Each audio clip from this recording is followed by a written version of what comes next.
You know, I just want to say, I'm happy that I have a cut in here. You're not going to see it because it's going to be cut out now. But Josh Ritenour made this podcast have a fucking blip in it, and I'm happy. Mm-hmm. We should just start saying some real crazy shit. Just every other thing's cut. Oh, dude, we should have talked about like what we were saying before the podcast started. Ooh.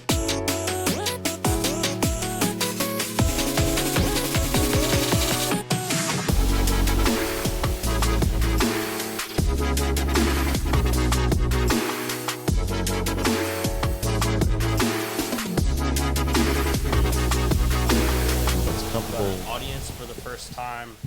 All right, we are rolling.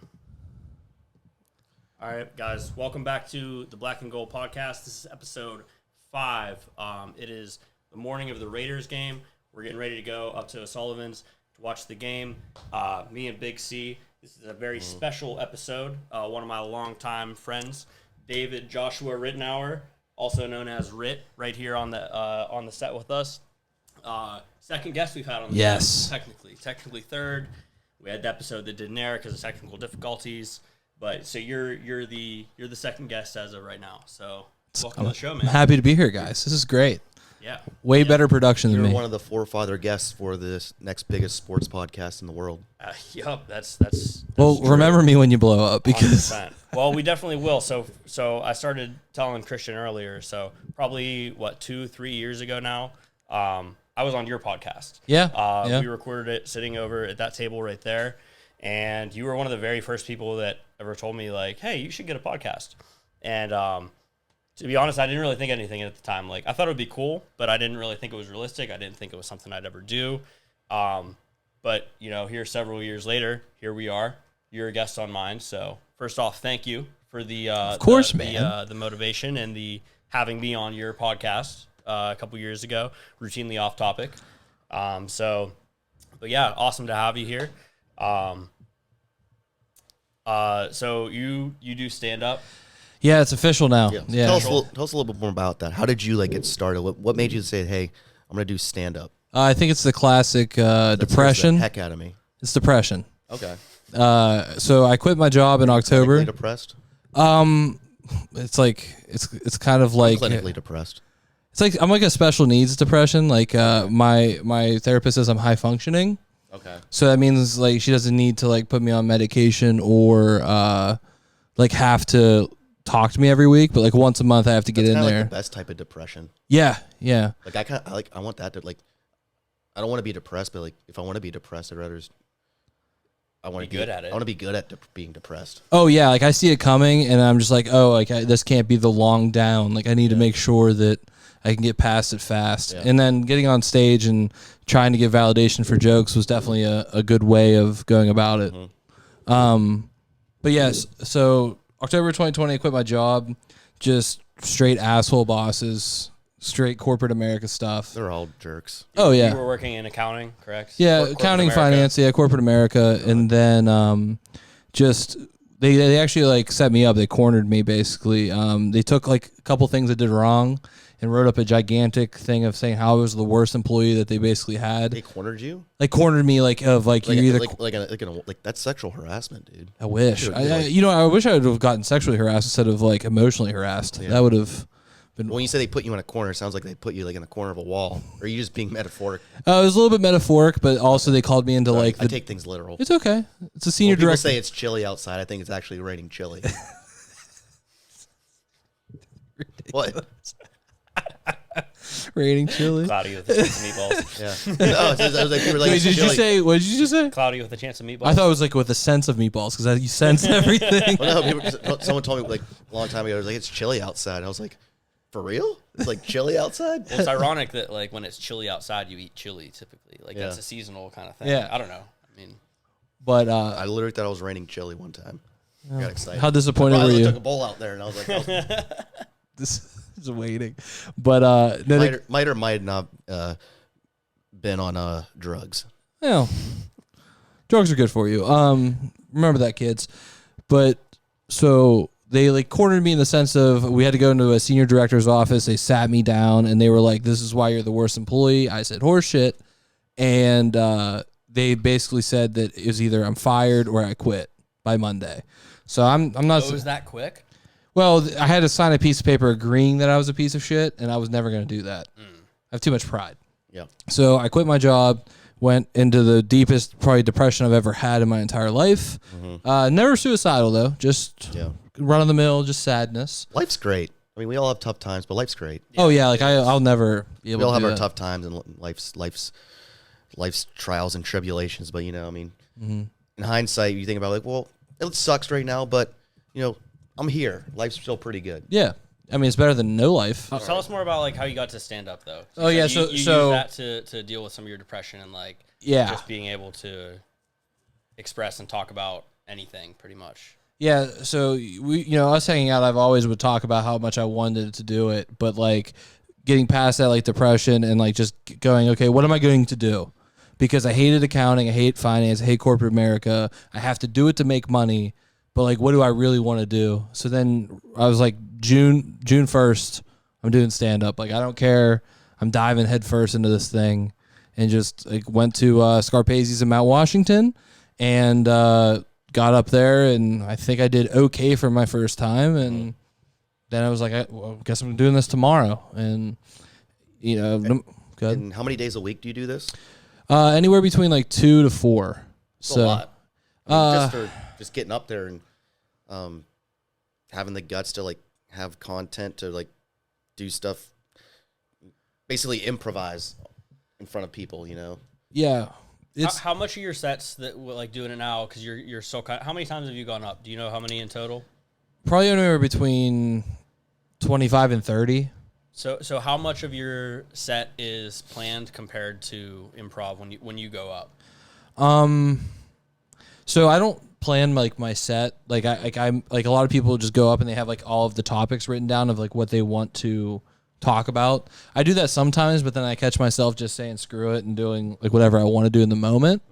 And then if I have like a written joke that I really want to try, I'll go for it. But most of the time it's like working on something just to get to the point where you're like, this isn't god awful. Yeah.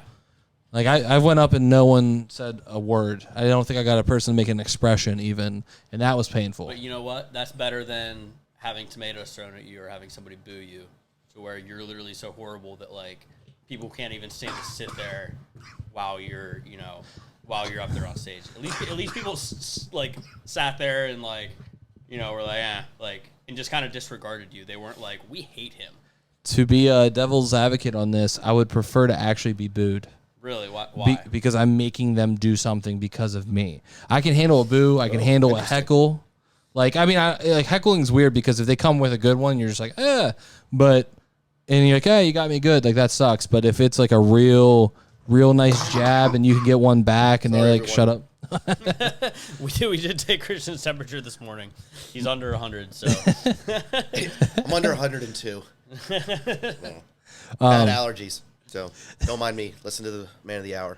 Hey, but my best heckle that I've like had to deal with was I was talking about. I have a joke about how like all these fat chicks like are always on a weight loss journey, and I'm like, weight loss really isn't that big of a fucking journey.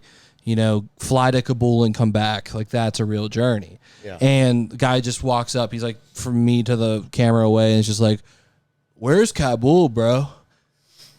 And I'm like, Afghanistan. He's like, where's Afghanistan? I'm like, where have you been for the last 20 years? You should have just said 3 blocks up, make a left at the stop sign, go until you see the guy with the wizard hat, and just see how far you can get him to walk away.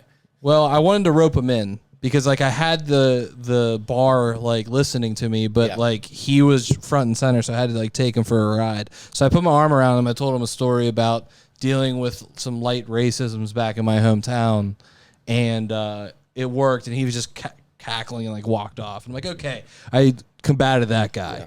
But if someone comes through like another comic and just starts heckling you, it could be rough.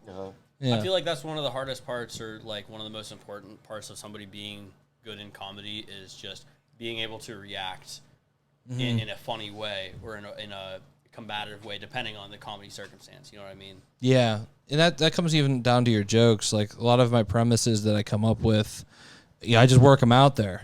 Because I'm nothing special. Like I'm just a straight open micer. It's not like I'm going to be big time anytime soon. So it's just go work it out. I think it's appropriate to be humble at this point. I think it always, even when you do. I said it here first. When you blow up, when you Big C doesn't have COVID, okay? We're gonna sanitize the mic after though, just to make sure. You need an inhaler? Like, you all right?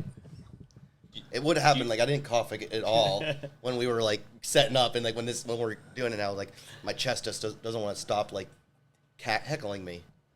All right. Oh, we're back. I didn't die. We are okay. Shut the hell up. So, Big Rit. I'm Big C. I call everyone big in front of their name. All right, I am big. So Big Rit. Tell us your highest moment as a stand-up comic and your lowest moment as a stand-up comic. You can start which one first. It doesn't matter. All right, so like my biggest laugh wasn't even like a punchline for my joke, which sucks. So like it's actually the highest and the lowest after analyzing it. I did a set before a guy it was his first time. He was hammered. He did 5 minutes of scooter material, like on the scooters that just hang out on the side of the street. He like his friends thought it was hilarious because he was hammered, and he brought like 7 people with him. And so then when I go up there, I'm just like, well, there goes all my fucking scooter material, and they just died. They're like, So that was an improv moment though. Yeah, of just shooting off somebody else. That's awesome. I wish I had a joke just as funny as that improv, but yeah. So it hurts. Now you got to come up with some scooter jokes. Yeah. Now my scooter material needs to be really amped up. Oh my. Oh, who is it? Somebody has Amazon Prime. I'm blanking out. It's one of the big comedians. Cool. They have it's one of the newer ones over the past like year. I don't know. Half or two. I don't know what you're talking about. I'm picturing him and I can't even. He does the Hot Pocket skit. Shit, I don't Hot Pocket. Dang, dude, is he like an Asian guy? No. Oh. Hold on. But for no dead air while I was looking it up, Jim Gaffigan. Oh, Jim Gaffigan. Yeah, he's the shit. Yeah. Clean comic. He had, and I'm blanking. I shouldn't even brought it up. Sounds so stupid now, but anyway, he had something. I think it was maybe like horse material, where it was like through one of his stand-ups, he would like do a random, had a whole routine of talking about like horse comedy, and then he'd like quote like what the whole audience was thinking before of like, this guy really has a lot of stand-up on horses. Like, I can't believe that. And then he just like, it was like throughout the whole show, there was like 6 different times he brought it up. And like, he just brought horses or something like that. There is nothing better than a good callback. Like, that is the best. He did it probably 3 or 4 times throughout the whole thing. Like, it was hilarious. Because that was like Chappelle's callback of like the 3 times he met O.J. Simpson. I don't know if you ever remember those from his stand-up. Yeah. And you're just like, so this the second time I met O.J. And you're just like, oh my God, where is he going with this? On that note, we're actually we didn't mention this before. Dave Chappelle's actually from Washington D.C. Yeah, so you're kind of in his stomping grounds this weekend while you're down here. Yeah, he did a Netflix special here a couple of years ago. Yep, it was like the one that it was like controversial because he was kind of like being not woke. He was like saying like a ton of fun. He's actually being funny. Yeah, rather than people being sensitive and like. Yeah, a lot of people in D.C. don't like that kind of stuff, but because they're prissy. Yeah, you say it. I'll say it like that. He said it. He said it. Hey, he's not on every episode, so don't demonetize us. If you're a DC person, just talk to me. I'll let you know why you suck. You're in an apolitical. But it's not. You can't say it's podcast. everybody though, because like you said, Chappelle is from DC, and he's very, not of that mentality. He's very open comedy, open speech, say what you want. Kind of person. Well, he also hasn't been in DC probably in 30 years, so it's kind of like. He lives in Ohio now. He does live in Ohio. Yeah, middle of nowhere. He literally lives in like the middle of Ohio. Like the plains. Mm-hmm. Like, he loves being off grid. I get why he does that though, because like if he's in LA, if he's in any kind of major city, even any kind of like populated neighborhood, everybody's gonna know him as Dave Chappelle. But if you don't have any neighbors within 3-4 miles, you know what I mean? Like you can get that feeling of being a normal person if you want to get back to that once you've reached that peak stardom, you know what I mean?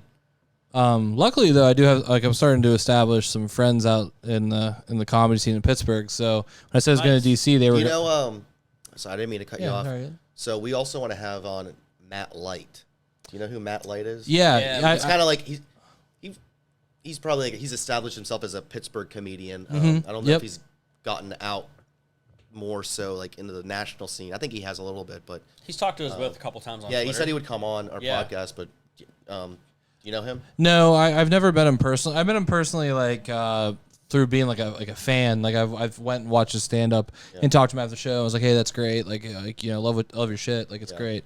But yeah, he's like he's beyond open mics. So he's doing like book shows. He's doing his own show, the Dirt at the Improv. It's like on Wednesdays once a month. Okay. So he's doing his own thing, and yeah, he's been doing comedy for over 10 years. So how many people do you think are like, just as your estimate being in the like, you know, within the Pittsburgh comedy scene, how many people in Pittsburgh are there that you would say are like actual comedians like that, where like they can book a show, they've got a little bit of a name, they might not be on the national level, but they're similar to like the Clarks as a band, to where it's like they've kind of made it, they've established themselves, everybody likes them, they can perform, they can put on a show, but like, you know, that like that's their thing within Pittsburgh. How many would you say are like that? So I'll just give it like kind of like the high level breakdown. So when you get to a certain point where you're confident enough to like find a venue and do your own show, you can.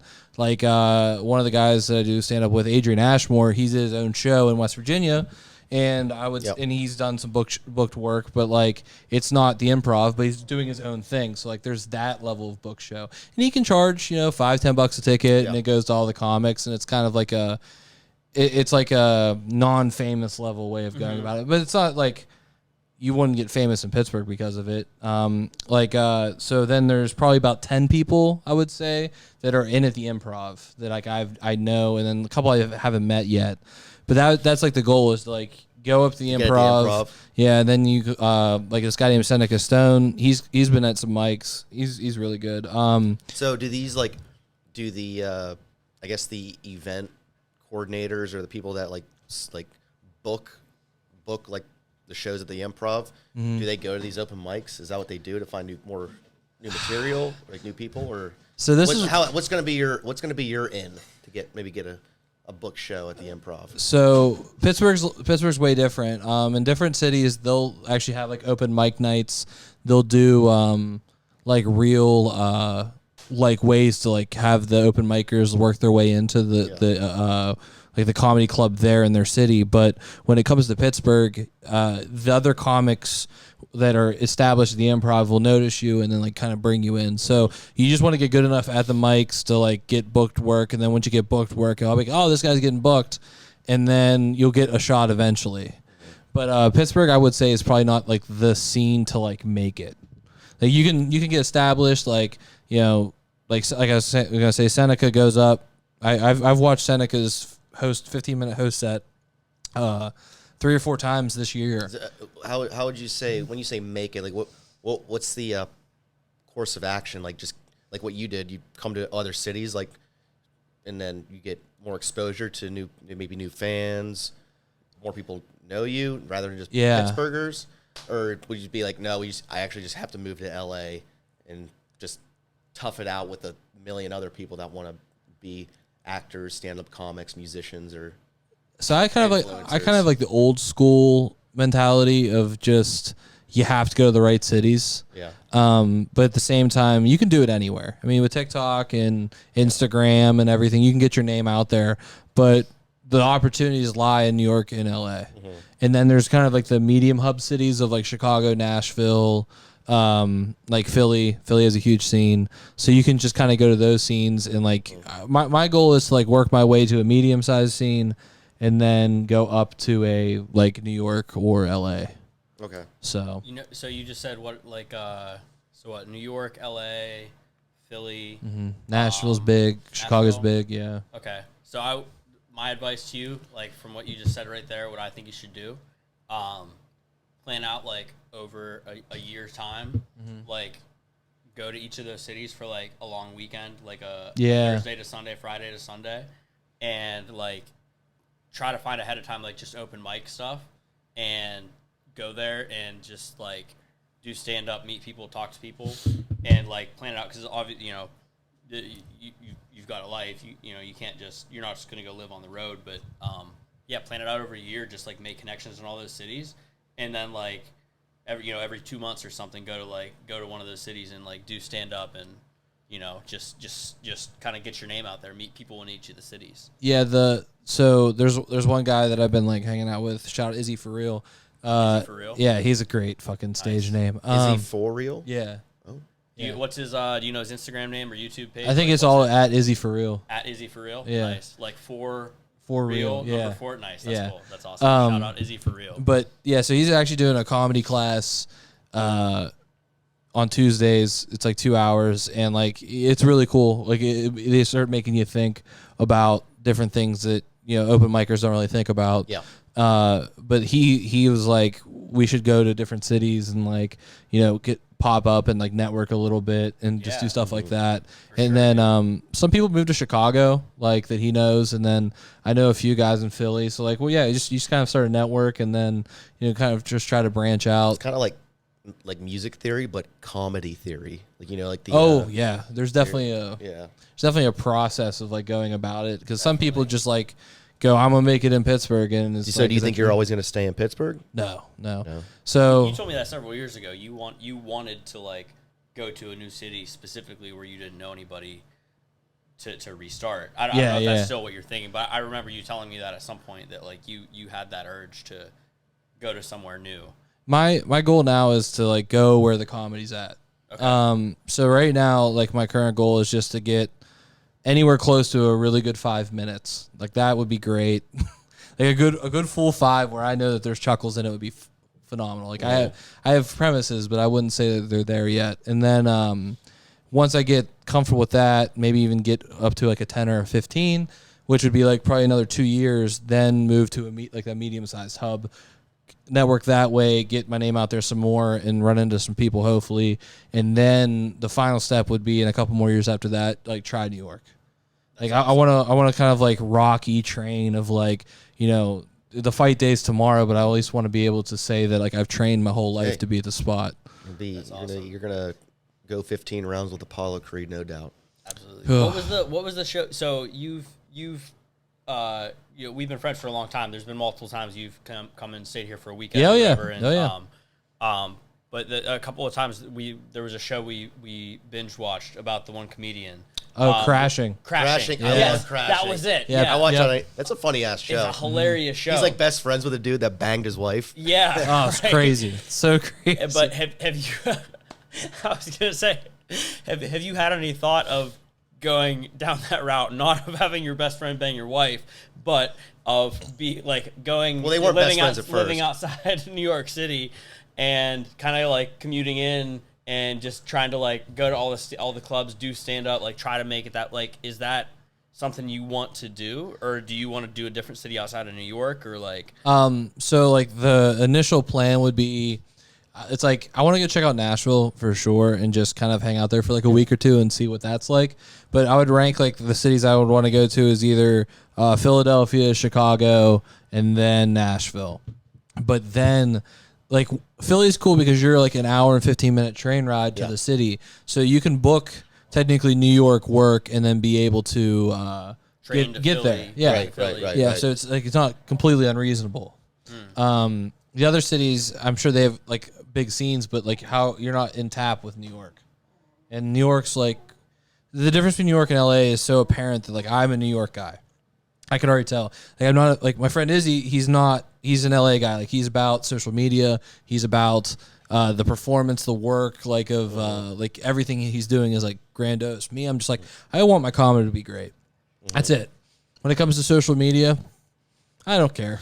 Like it's cool. Like I'll throw my life on a little bit if I have a show coming up. I'll post about it. When your comedy's great, you'll be selling out the Madison Square Garden.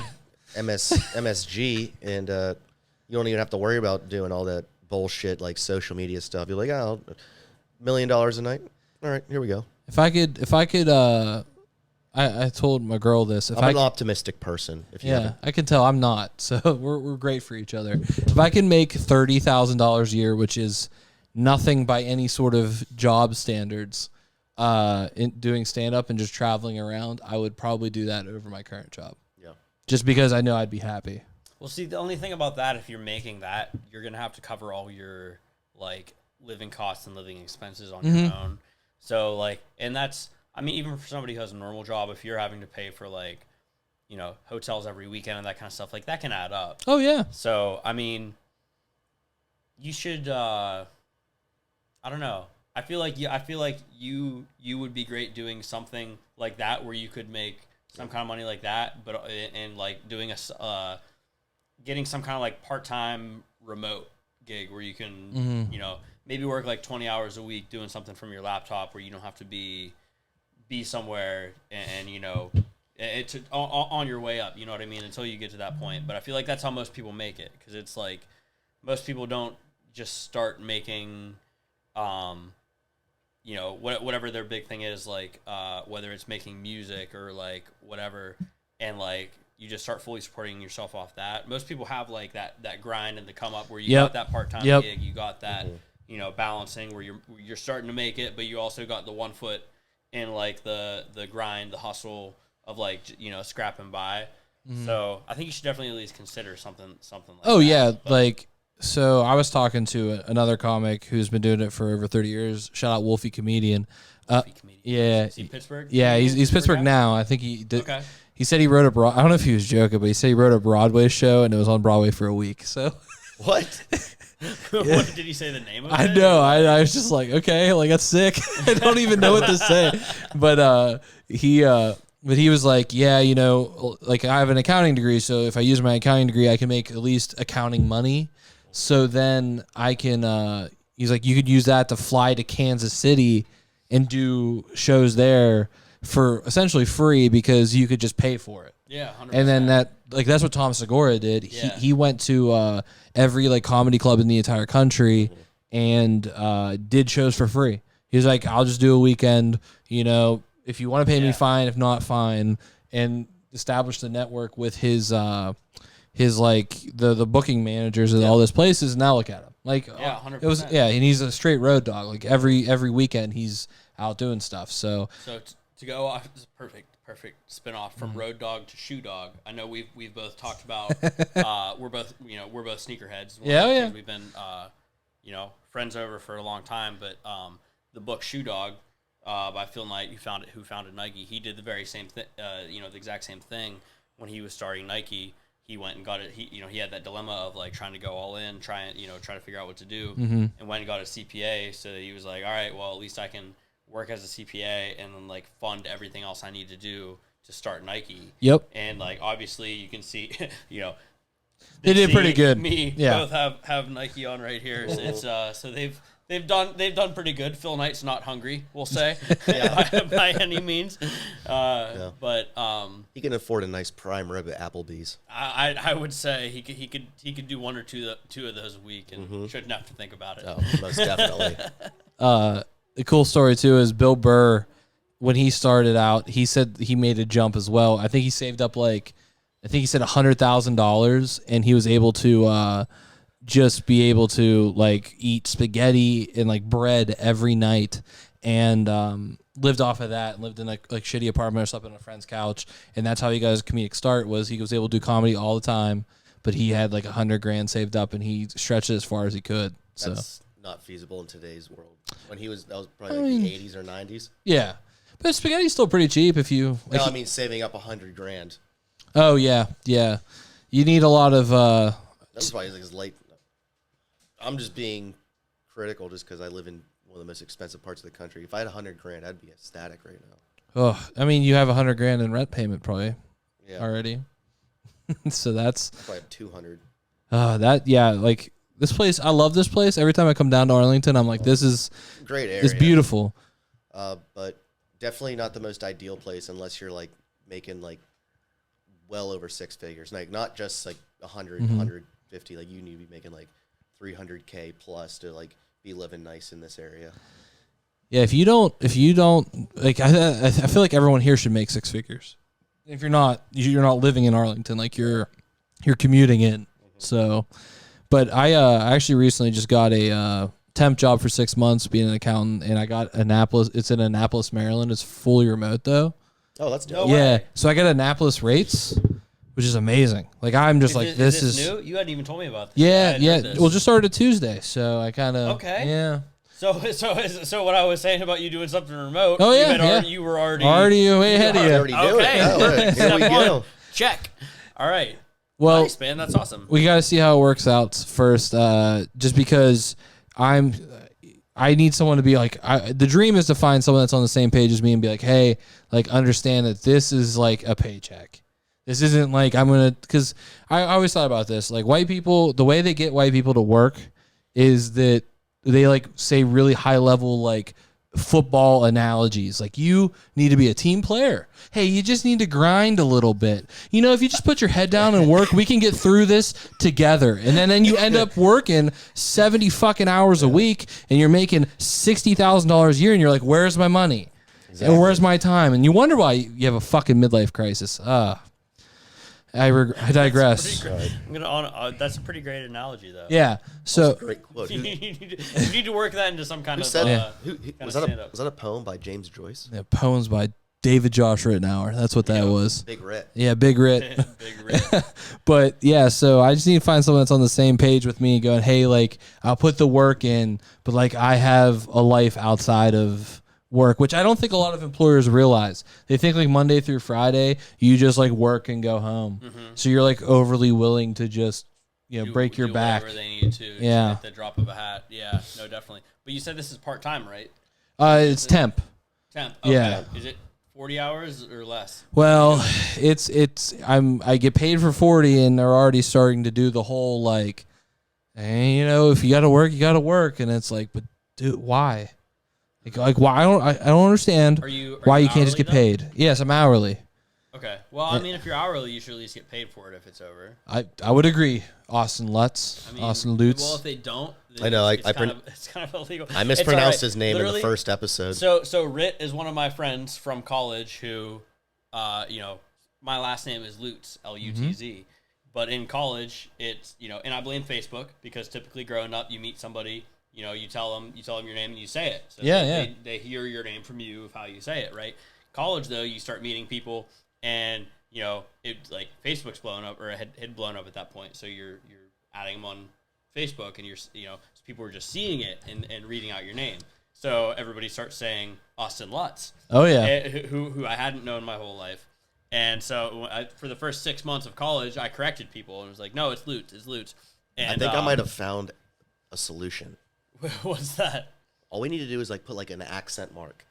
I mean, we don't have to put the long vowel sound, or something like a squiggly mark where people are like, because like it doesn't have to be like correct, but people are like, oh, there's something above that U, so it's probably not Lutz, it's probably like Lutz or That's not a bad idea. My old Instagram name used to be it's Lutz, spelled Lootz.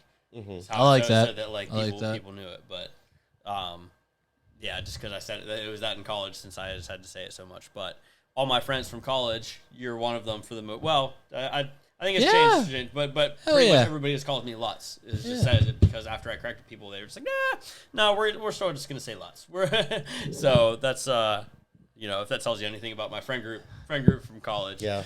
But yeah. So yeah. I mean, you went to the Cock too? Oh, I love Slippery Rock. Yeah, that's where I went. Went to Never seen South Portland High School. I went 2012 to 16. He was younger than us. So I'm a little younger than you guys. So his dad was actually one of my professors at Slippery Rock in the safety department. Yeah. About that. You buffed that this morning, didn't you? I didn't buff it, but I shaved like right before we did the podcast. Nice. So it is looking smooth. I actually cut myself, so I partially blame you. So only for the fact of you were one of the very first people who ever said, hey man, you should shave your head. Absolutely, dude. Yeah, when you first did it, to be honest, I was kind of like, shut up, dude. Like, I know. You were offended. Yeah, absolutely. I was a little bit offended. And anyway, absolutely glad I did, though. From the second I did it, I was like, oh, this looks pretty good. I like this. Yeah. And I get a lot of comments on it. A lot of people have said, like, you look better without hair than you do with hair. Yeah, check it. It's coming. I was talking shit. You gonna do it? No, not. She's gonna make the call. Okay. Our girl's gonna make the call about. Okay. If she starts going like this is a problem, then it's gone. Like I'm not gonna play. And I just want to say, I'm happy that I have a cut in here. You're not gonna see it because it's gonna be cut out now. But Josh Ritenour made this podcast have a fucking blip in it, and I'm happy. We should just start saying some real crazy shit, and just every other thing's cut. Oh, dude, we should have talked about like what we were saying before the podcast started. No, we're. When you guys make a Patreon, we could do that on the Patreon. If someday we get to having a Patreon, having a paid subscription, maybe we'll have that kind of section. But someday we want to get monetized. We'd love to make money from this show. And so we can't put too much in here. Austin already keeps me on a tight leash, so I gotta be good right now. Hey, it's a business plan, man. It's a business plan. But yeah, just trying for work. I'm just trying to get on the same page. If I get a boss that's like, hey, I respect what you do outside of work, and I like work, so I'm just gonna work super hard. And if you can just do what you can and get out, and we'll give you a paycheck, I'll be more than fucking happy. Yeah. But now it's like. It's just not how America works. I think you get to that point in your life where some people are just content with doing like that, the daily job. They they're content with it, but they don't really like it. They're like, this is just how life is. I'll look forward to my Fridays and Saturdays and Sundays too, every week. But like from my mentality, you've already explained it this whole podcast. You're the same way. I'm like, I don't want to be normal. Like I want to do something that's out there where people are thinking like, oh, big Christian, big C, like. Why does he call himself Big C on freaking social media? He's being weird. That's like I don't care if they're thinking I'm weird. Like someday maybe like they'll be like, oh, well, it worked out for him. Yeah. Most people who do weird shit like that are the ones who actually make something of it. Like, everybody has that drive and that desire of like at some point of like, oh, I wish I could do this. I wish I could do that. But like, there's very few people who actually make any kind of attempt for it. I just don't care anymore. I don't care. No, 100%. 100%. Like what I put on Twitter and Instagram is like crazy. Your life is short. You got to do what you want. You got to take those shots. You got to start that business. You got to start that podcast. You got to, put out that Instagram post, that YouTube video, whatever it is like that you want to put out there. That you've got that like drive of like, when you see somebody else do it, you're like, oh, I wish that could be me. Like deep down, like you just gotta go and put it out there. If you don't do it, you're never gonna be that person or have the chance of being that person. You just gotta fucking do it. You just gotta fucking do it.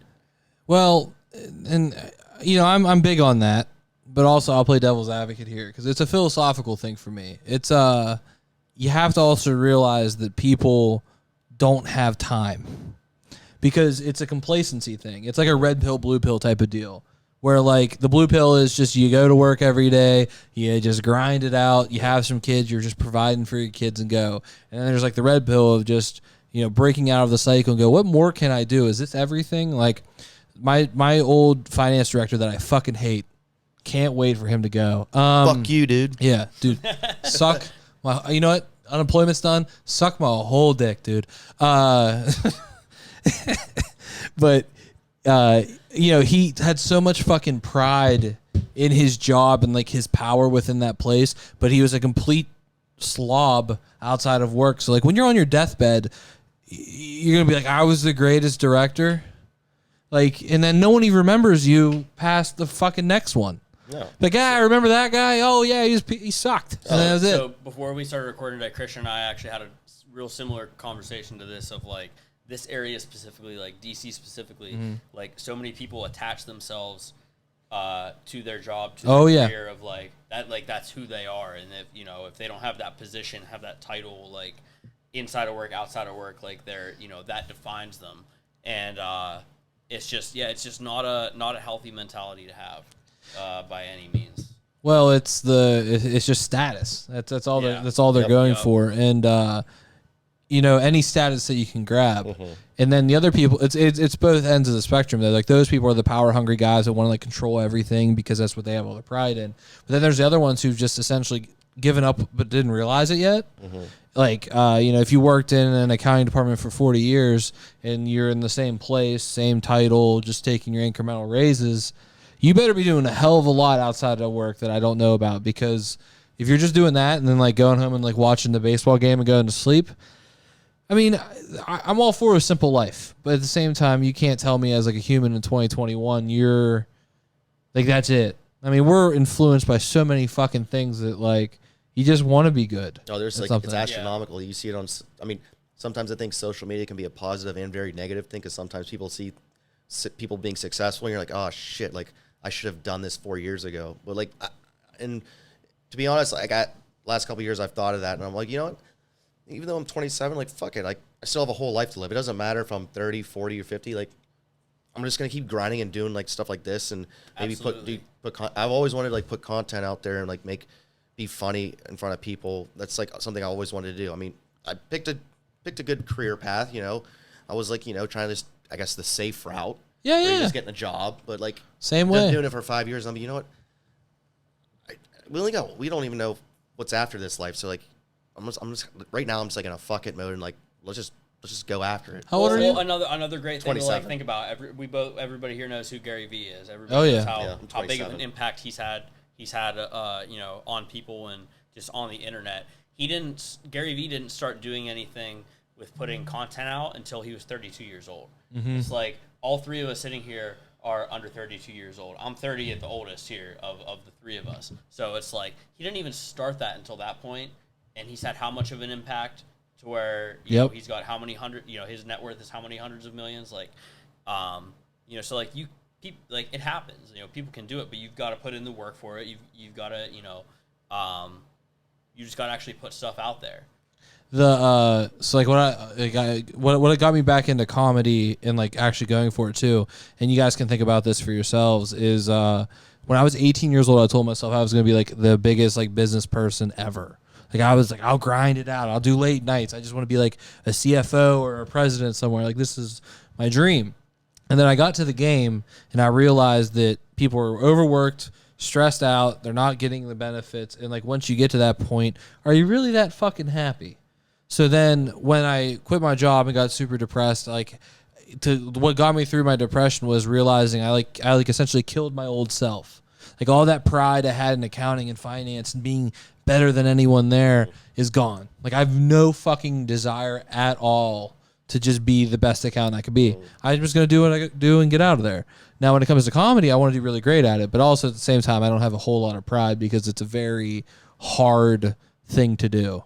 I mean, people were just like, how do you get up there and even think of anything to say? I'm like, I don't know. But like, I have that itch. You're a really naturally funny person though, to where thanks. like even before, no, but for real, like even like before you were talking about doing stand up when we were just like friends early on in college and just like at parties and shit, you were the person who was talking to people, making them laugh. Oh yeah, like being that funny person, like that's you naturally. So yeah. I think that's just an extension of you getting up on stage and like just, you know, deep down being yourself, of just like thinking of something to make people laugh, because like that's what you do. You know what I mean? Yeah, it's just I have like my fucking confidence level so bad that like when someone's like I got a compliment, some guy was like, man, like it's the second time we did stand up, I made one dude like die, and he just came up to me after. What? Are you sure you want to admit that on camera? Yeah, because this is where it's going, because it's great. He didn't physically die. Oh, but okay. Just for clarification, he came up. If he has watching this, he came up to me and was like, shook my hand. He's like, hey, dude, like you're really funny, and I'm like, okay. Like this is my second time ever, man. Like I'm not really funny. Like Dave Chappelle is really funny. I'm just Josh that went up at a random bar where there was 4 non-comics watching. Yeah. So see, the thing is, you had that kind of impact on him. So just for your second time going up, that should show you like the kind of impact you can have on somebody. Yeah. Of like, if you like, it might have been your second time, but you were feeling it right. You were in the zone that night. Those are few and far between, though. I tell you right now. But that's like that's the reason. That's the reason you keep moving forward and grinding. Yeah, true, true. Exactly. That's why. That's what makes you more motivated in a sense. I agree. I know we're running low on time, but I want to. What came to my head was, so if you like say like the funniest joke when you're doing like a bit on stage, someone has like a heart issue and they literally die laughing. Do you get charged with like manslaughter or something like that? I mean, I'm telling you right now, I'm definitely letting them go. Like, I don't have the medical experience, and I'm not really the helpful type. I'd be like, hey, guy's dying. And then if everyone else is just like, I don't know, man. It's like, I guess you shouldn't have a heart attack at a bar. There's a hilarious like Family Guy cutaway of something similar to that, where somebody's somebody's at like a Kid Rock concert and somebody starts having a concert and they're like, help, is anybody a doctor? And there's no chance somebody here is a doctor. Yeah. It's ridiculous. I love Family Guy. They did it so well for so long. It's just crazy. I wish I could get back into it. Like, cause like once you get out, like it's just really tough. It's hard to get. I haven't been jump back back in. Family Guy in a while. Yeah. You just gotta, I feel Or like you gotta South start Park. from like one of the seasons just so you know. There's too many you know, episodes.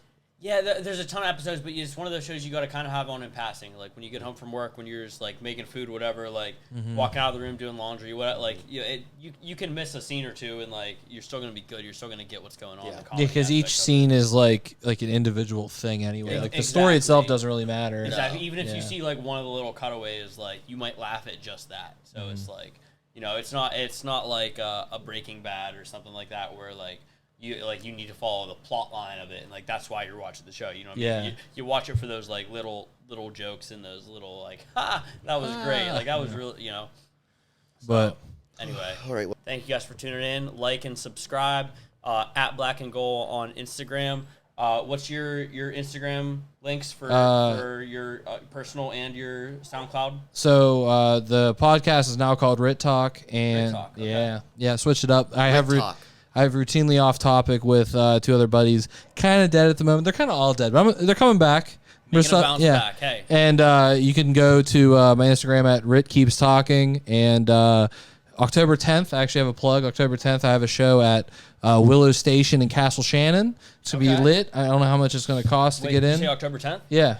No, that's is that a Sunday? Sunday, yep. Okay. I think we're going to be in Pittsburgh that weekend.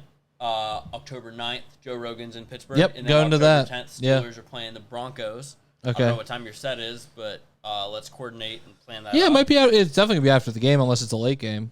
No, I think it's One? I think it's an early game. I think it's a 1 o'clock game. Yeah, so yeah, come through, dude. Okay, it's gonna be perfect. great. Maybe we'll be able to come through, hit Joe Rogan Saturday, hit Rit stand up on Sunday. Perfect follow up to Joe Rogan, man. Who would you rather trail coming on stage? But Oh, good God. all right, thank you guys for watching. Yep. Like and Thank you, subscribe. guys. We love you for watching.